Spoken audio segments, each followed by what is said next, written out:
Hi, everybody, and welcome to the Mental Toughness and Body Show. My name is Rob Evans, and I'm your weight loss coach, health strategist, and internationally published author, helping take your life, your business, your health and fitness and mindset from where you are to being completely unstoppable. And today, I want to talk to you about the struggle that we go through really is what makes us successful. So, this whole podcast today has really been inspired, I guess, by my daughter, who's 13 years old, my youngest daughter. And she's going through a pretty tough time at the moment. And it made me think back to when I was her age. And we were just talking yesterday about how I see many of the qualities in me in her when I was at her age. And I had a really tough time as a kid. I was bullied. I didn't have any friends. I wasn't good at school. I didn't like the subjects. I struggled with all the different, all the different topics, the teaching style and everything. I'm trying to comprehend why we study Macbeth, and I just couldn't relate it to real life.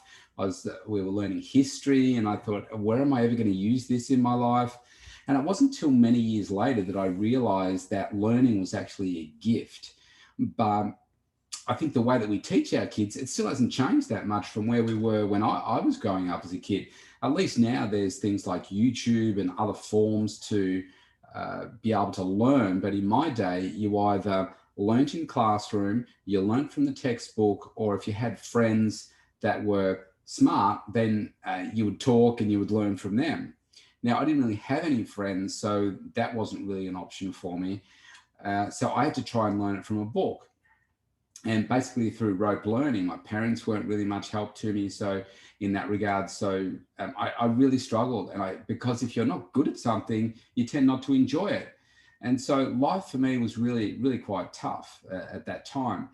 But as I progressed through life, I realized that once I started to be able to do, like when I went to uni, do the subjects that I actually enjoyed, then my life started to change. And I realized that when you're learning about what you love, then everything really changes. And then later I realized that actually, you know what, you can actually learn things about, how to grow yourself, and areas that weren't so academic, but were from what I would consider more practical. So how to build your mindset, how to think more positively, how to build a better business, how to do all those sorts of things. And I became fascinated with studying success and mindset and how to improve that, because I was motivated, but I guess I didn't have the tools to be able to take my life to that next level.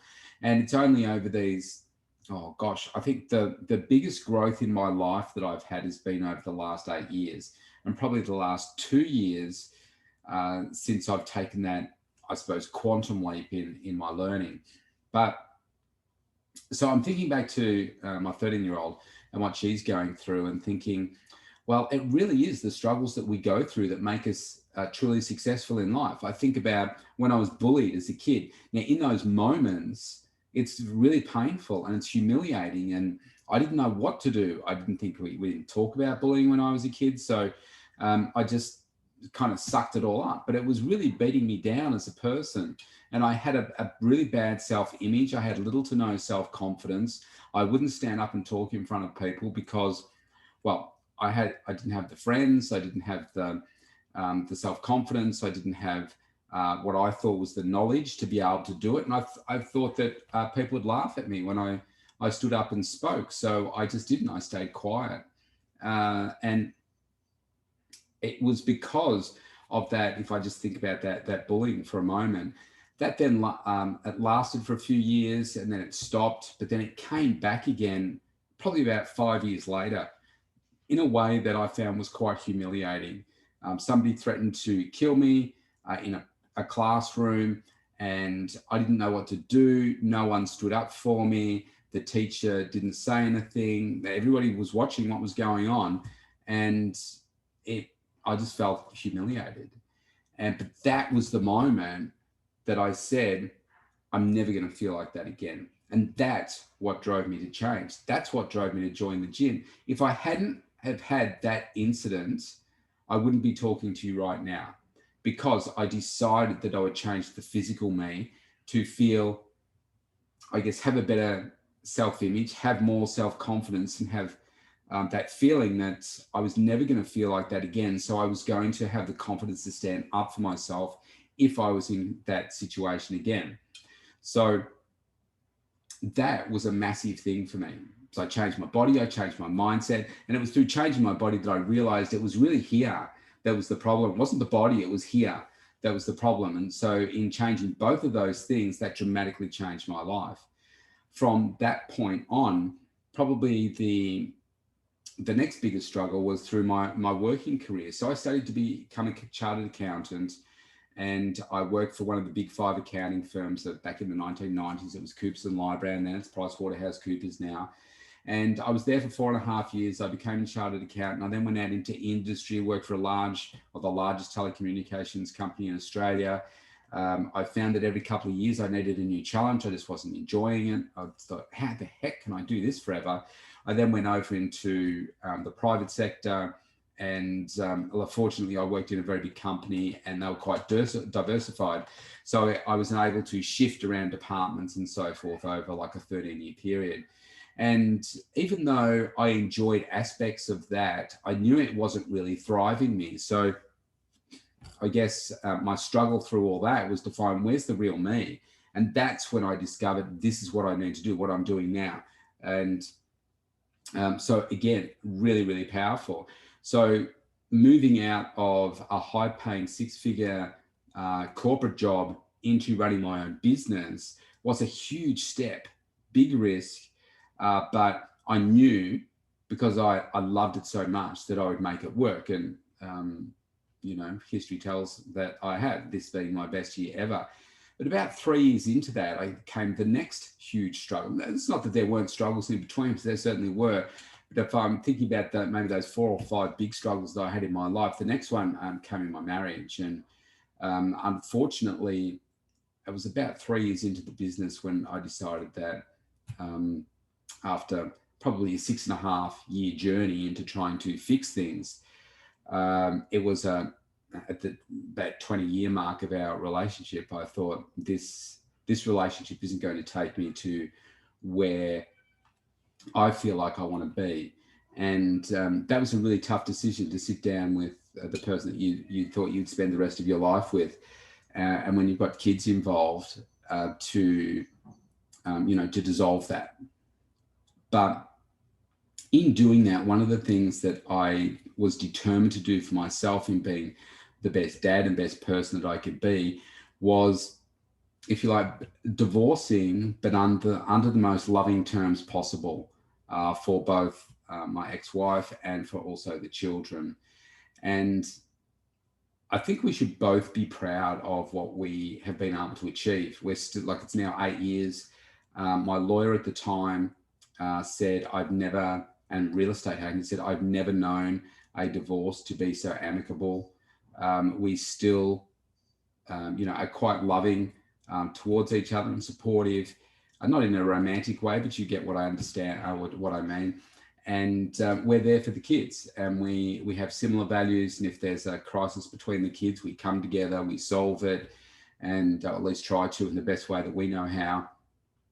And it's been a great outcome under circumstances that both of us never really wanted to end up like that. But there's always, there's broken dreams and promises on both sides when there's a divorce, and I played my part in that. But we've certainly got a really good relationship for the kids and for each other now. So again, there was a lot of good personal growth for me as a human, as a dad, as having an ex-wife as well, which is a horrible word, isn't it? But we've still got a really strong friendship as a result of that. So some really, really big things that happened in my life. And after that was probably the next biggest thing, which was trying to relocate my business. And I couldn't find the premises where I was going to relocate that was suitable for me. So I had to go through a rebuilding and renting process, temporarily relocating my business as well. Then over the coming years, I lost my mum. I lost my dad a few years ago. They live about 2.5 hours away from me. So there was a lot of travel involved in helping or putting dad into a home because of his dementia and his mental state deteriorating. Preparing his house. I was the executor, power of attorney, all that kind of stuff. Organising the sale of the house, the cleanup of the house, the landscaping of the house, the marketing of the photos of the house, all of that kind of stuff, settling his estate. It took a massive toll on me, and anyone that's gone through that before with a loved one, it's really, really harsh. And what I can say now, though, is I'm looking back on all of those things. They've made me a better person. They've made me more successful. And whenever there is that struggle, I encourage anyone to push into it, because you know that on the other side of that struggle is growth. And that's what I've loved about COVID this year. And I'd like to put aside the disastrous nature and the horrific nature of all the deaths and so forth. But if you just look at it from the perspective of COVID has been a global pandemic that has shaken up the whole world and all our worlds as we know them. And I was determined when it came, and we shut down for 7.5 months here in Melbourne, Victoria, longer than anywhere else in the world, longer than other parts of Australia. We're out of it now. But at the time, I was determined, with all the uncertainty, to step into it and use it as an opportunity to do a whole range of things for my business and do a whole bunch of things that I've never even considered for the business before. For instance, doing what I'm doing right now, recording this, just talking to a camera, and doing that also for my clients and coaching clients via Zoom and coaching group sessions via Zoom, and people that maybe live around the corner from me, coaching them via Zoom because they can't come here. Now, I guarantee you that prior to this pandemic, if I had have tried to sell the person around the corner that concept, they'd be like, what are you talking about? But because Zoom has the pandemic has forced us to fall in love with things like Zoom and so forth, then it's enabled us to create a different part of our business. And so I'm very thankful for that. And of course, the technology. On top of that, I think the struggle that we've gone through to get to this point has really made me a better person as well. I mean, all of COVID, we've had a lot of uncertainty. We haven't known when we were going to be able to open up again. We were having like 3-4 cases a day and still remaining locked down with no end in sight, because our Premier was just determined to keep us locked down. So that just challenges a different part of you. But I guess the point in telling you all of this is, if I had have known this back when I was 13 years old and realized that when you have a challenge, when you have a struggle in your life, you've got to realize that on the other side of that struggle is going to be a better version of you. And it's easy to maybe pop your head under the blankets and just not get out of bed and say, well, I'll just wait for it to go away. But instead, you need to rip the covers off, jump out of bed and tackle that thing head on so that you can become a better person. And I always encourage people to ask a better quality of questions. So rather than asking, why is COVID happening? Why is the bullying happening? Why is my marriage failing? Why are all these things not working for me? Why am I broke? Why am I fat? Why am I overweight? Why am I dying? Why is someone dead? Et cetera, et cetera. If you ask yourself a different question, like, where is the growth in this? Where is the learning opportunity in this? How can I learn from this? That just switches your mind in a completely different direction. And so when COVID came, I said, how can I grow through this? Where is the opportunity through this? And guess what? The more times that you push into the struggle, the more times you push into that challenge, the more resilient you become. And that's what I loved about COVID this year.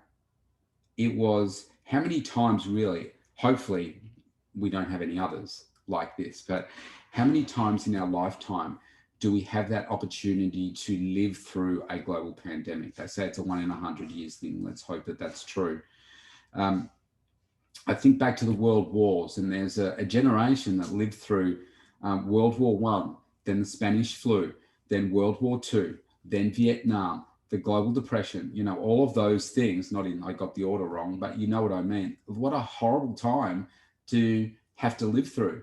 But did that make them more resilient? Well, I guess it broke a lot of people, just like COVID has broken a lot of people. The mental health statistics have gone through the roof here in Australia. The number of suicides because of COVID, the loss of livelihoods has been devastating, as well as the loss of lives. But what we have the opportunity to step into those challenges, they don't come along as big as this that often.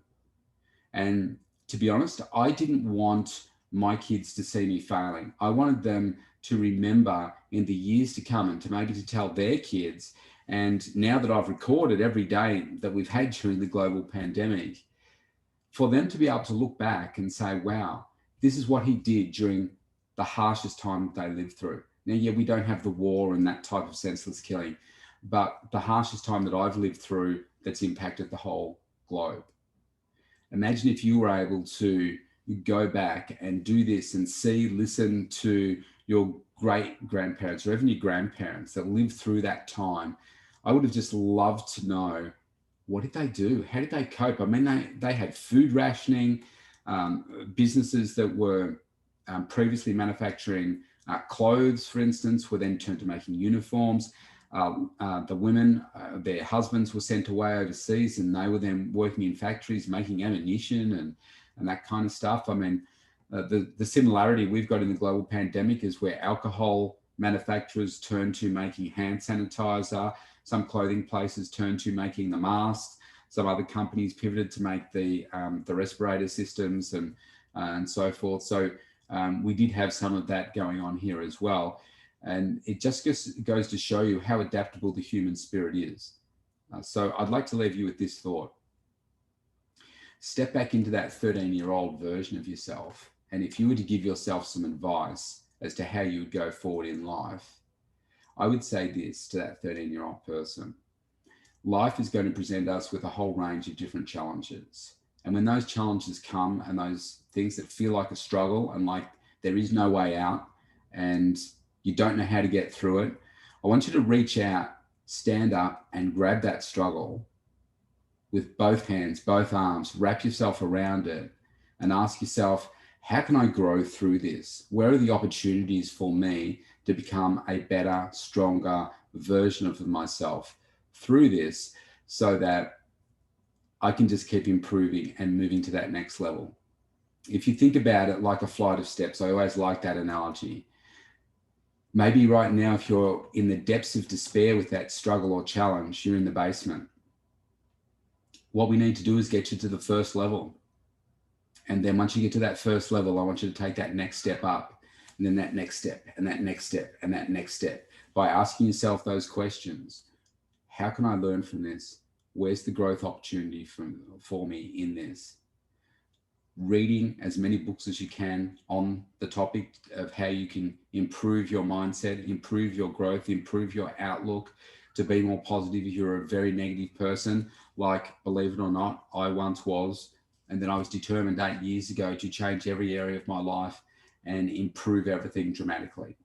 And each year that goes by and each day that goes by, I'm looking for further opportunities to grow myself even more. This last 12 months, one of my major journeys has been around my own personal health and fitness and my physical transformation. If you jump on my Facebook page, you can see what I'm talking about. A photo taken back in December 2019, where I thought I actually looked really good at the time. But when you look at my photo taken on the 12th of November this year, 2020, you'll see that they are poles apart. And that all came about because I was determined to get myself the best body ever this year. So if I can do it at age 52, you can do it at your age as well. Doesn't matter what age you are. That's just health and fitness. But I'm also focused on, how do I make my business better? The irony of this being the harshest climate that I've ever lived through is also a time when my business has returned the best result ever by at least 50%, maybe more, by the time I get to June next year. How is that possible in a time when things seem so uncertain and so desperate, And so many people in my industry have left the industry now. They just couldn't cope with it. It's because I stepped into the challenge, because I asked myself the question, where's the growth in this? How can I learn from this? How can I become a better version of me through this? There's my message for today. If you want to start a conversation with me and find out how you can tackle your struggles in whatever area it is that you're facing right now, reach out to me on the mentaltoughnessandbodyshow.com, opt in for a free consultation, and I'd love to start the conversation. Have a great day wherever you are in the world. Stay safe, because that global pandemic is still going like a bushfire, out of control, and I'll see you tomorrow. Bye.